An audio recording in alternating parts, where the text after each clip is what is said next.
Congratulations. Thank you. Good job. Congratulations, Coach. Yeah, thank you. We'll start in just a second. Welcome into this 2025 NCAA Women's March Madness postgame press conference.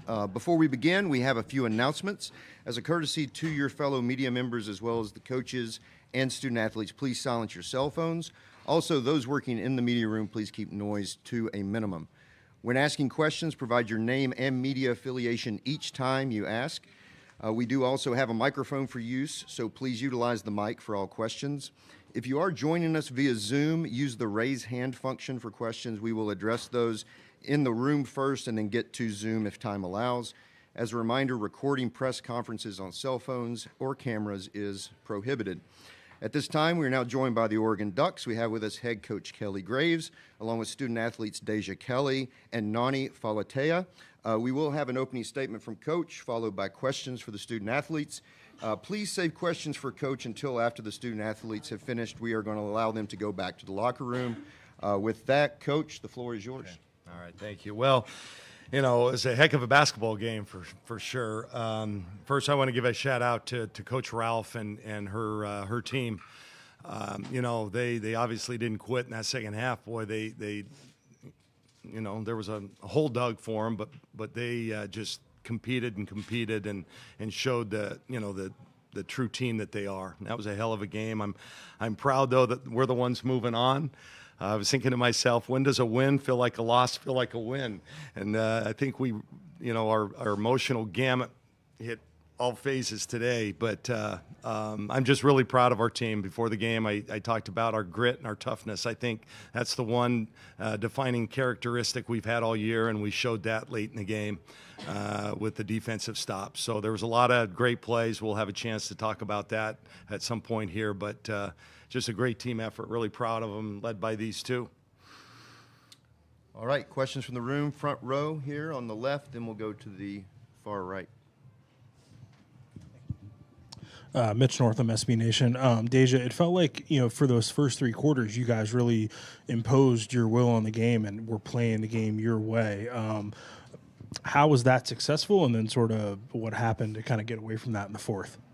Yeah, we knew what kind of team that they were. They like to play fast pace, really pressure. So we tried to keep it at our pace from jump and just try to control the pace, control our game, and get the right shots that we wanted, and ultimately get stops on the defensive end as well.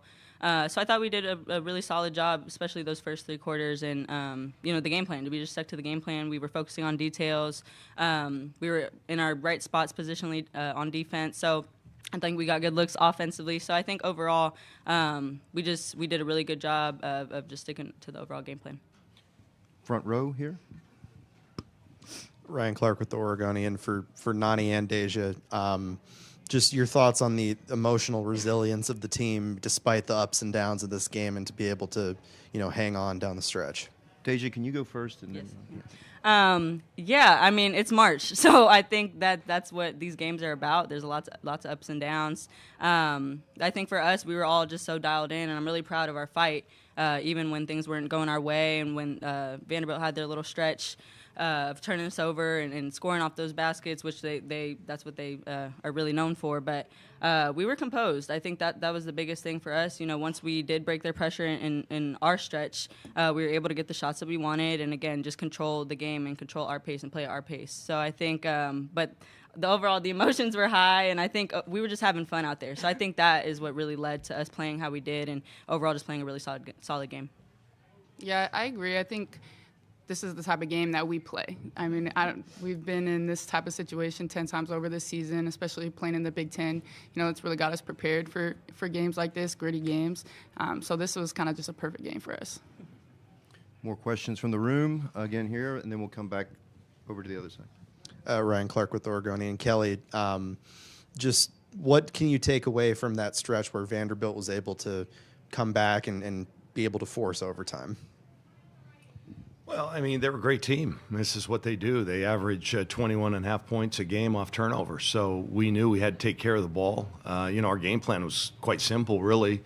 We wanted to control pace. We wanted to defensively at least win the first 8 seconds. They're an elite level team in the first 8 seconds of a possession, and we did that by putting that little 1-2-2 tempo press out there to just kind of slow them down and really to your point, for most of the game we played the game at our tempo, exactly what we wanted to do, and then we just kind of lost our composure a little bit, and credit them. They got after us, and then as a coach I should have done a better job of kind of getting us, back under control. But ultimately we did and got the win. But credit them. Credit them. Just a reminder to address questions to the student athletes first. We'll get to Coach after they're done here on the front row. Mitch Northam, SB Nation. Deja, you hit a couple big free throws late in the game. Did that feel familiar? Yeah, I didn't hit enough. So I'm mad at myself about that. But yes, definitely familiar. Again, it feels great to play in this gym. Of course, I think we all had some big plays down the stretch and all hit some big free throws. Scotty hit some good big free throws for us. Me and a huge rebound. So I think overall, for me personally, yes, it was great and felt familiar. But I think everyone stepped up today.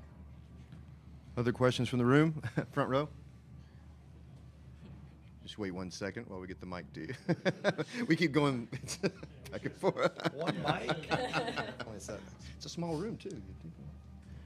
Deja, how bad did you want a rematch with Duke? Honestly, I wasn't really thinking about that much. Obviously, I know we're on their side of the bracket, and but I think for me, it was just for us, it was about taking it one game at a time. I think that's what the focus has to be in order to get wins and continue to build in March, because anything can happen. So if you look too far ahead, then you're not focused in the moment and focusing on what you have to do for that game in that moment. So I think now that I know that we're playing them, I'm super excited. I'm excited for the team, and we'll get to start scouting, but. Yeah, I'm really happy that we got this one and we got this one out the way. They got to beat Lehigh. And they got to beat. Well, you're right. Either team. I'm just kidding. I would be happy to. I know. I'm like, well, either team, we would be more than happy to play. But yes. Any other questions from the room? We do have one on Zoom. Brett, if you have a question for the student athletes, the floor is yours.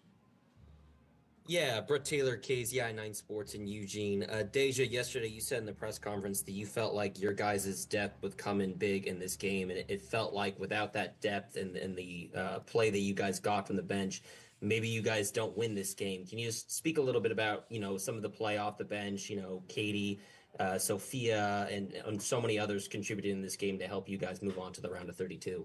100%. We wouldn't have won that game without Katie or Soph doing what they did all game, but Katie especially, she carried us in that first half, really. Came in, got some buckets for us, found teammates, was getting stops defensively. Soph came up huge defensively, hit some huge threes in the corner. So I think, when we say we have depth, like, we mean it, and it shows. Like, we are not winning games without the protection from our bench, and they come up huge, and they know how important they are, and we just remind each other every day how important every single piece is and how we need everyone to bring their piece, and that's exactly what our bench did today. Seeing no other questions from Zoom, any other in the room? Not seeing any. The student athletes, you're welcome to go. Thank you. Congratulations. Thank you.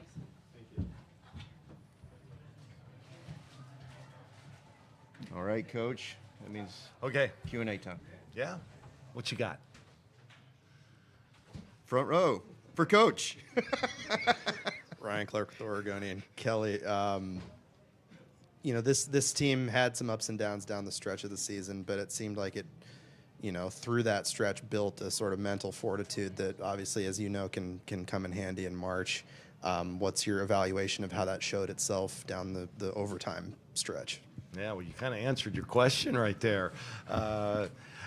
This is the kind of team that we've been all year long. I mean, I think we're 5-0 in games decided by 2 points or less. So we've been in a lot of these kind of games that can go either way, and we just seem to make the right plays. I mean, we took a couple of charges that fouled a couple of their players out. That doesn't really show up in the box score necessarily. Those are winning plays. Amina Muhammad's offensive rebound on the missed free throw they're late, that's a winning play. Our players just kind of know how to make winning plays, and sometimes it's not pretty. In fact, if you've seen us play a lot this year, oftentimes it's not pretty. But we just kind of, make the plays when they count. And I think the most important thing is they believe. My team believes that we can win these games, even when things, weren't going right, there for a good portion of that last quarter. More questions from the room? All right, let's go in the middle here, front row, and then they can pass over to the left. Lauren Rouse with the Next. Michaela Blakes had 26 points and posed a lot of challenges for your defense. What stood out to you about her game and how she handled her moments as a freshman? Yeah, and then what was your approach to containing her? If you could speak on that. Yeah, containment is what we talked about. There's no way you stop her. Honestly, I don't sleep well during the season anyway, as you can tell from the bags under my eyes. But to watch her, and I bet I saw 8 or 9 of their games, she's an incredible player. I told our team, even though it's a distant memory for them, most of them don't even know who this is, but she reminds me of Jordan Canada with a jump shot. And she's just so quick, and we talked about, them as being a jet airplane. If you let them take off, we couldn't catch them, so we had to just kind of defend with 5, make sure we were in good position. And even still with the amount of attention that we gave her, she still puts up 26 points because that's what great players do. I'm really, excited to watch how she progresses as a player. She's definitely one of the best players in the country, and she proved it tonight. It's unfortunate that we don't get a chance to see her again, but I'm a fan. I'm a fan of Coach Ralph and their whole team. Front row. Yeah, Mitch Northam, SB Nation. Kelly, this is your 10th win as a double-digit seed, I think, which is the most of any active coach in the country. Does your program kind of thrive on like an underdog mentality when you get on this stage, you think?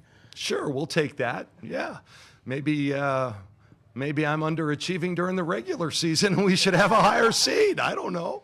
But yeah, we kind of preached that. As soon as we got the bid on TV, the first thing I told the team was, this is kind of where Oregon women's basketball was put on the map. 8 years ago as a 10 seed here in Durham, and and there's no reason. We talked all week. It doesn't matter what your seed is at this point.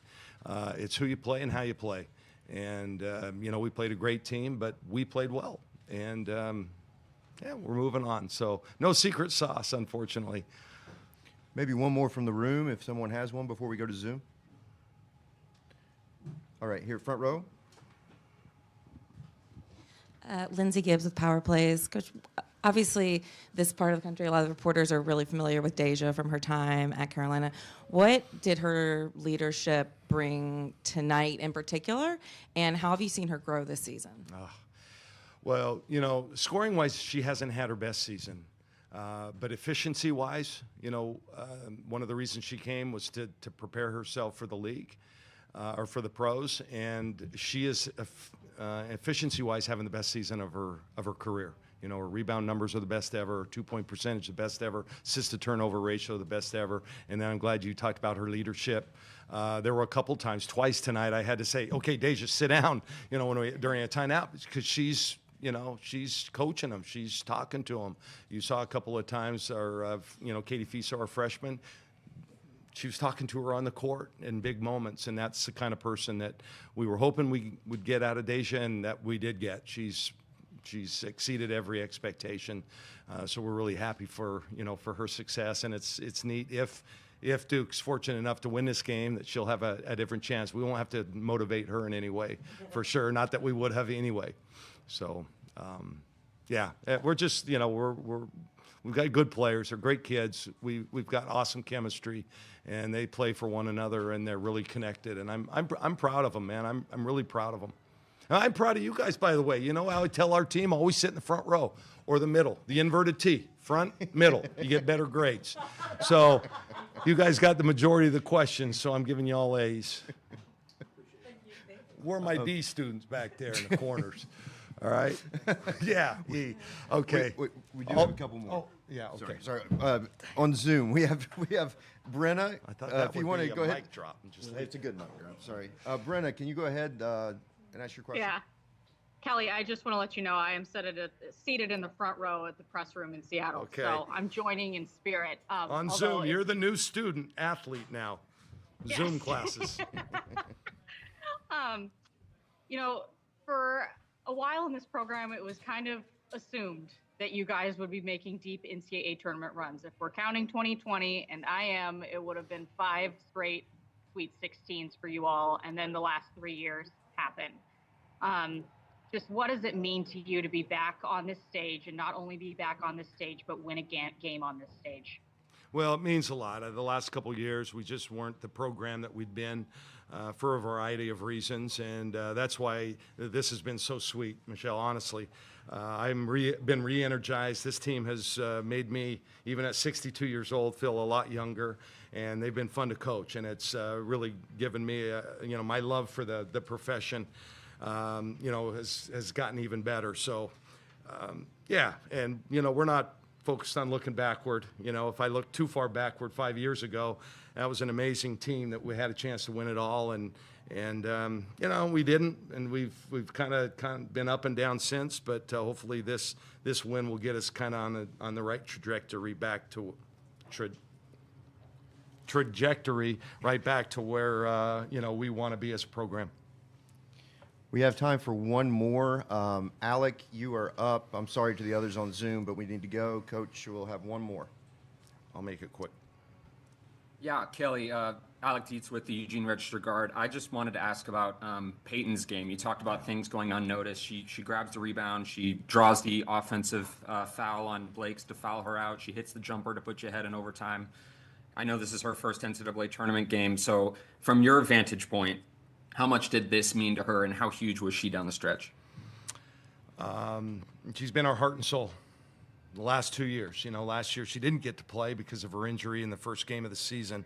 But she was with us every step of the way during a tough time, and then I'm just happy to see her rewarded for her hard work. And, this is an experience she's going to remember for the rest of her life, but she means a ton to us.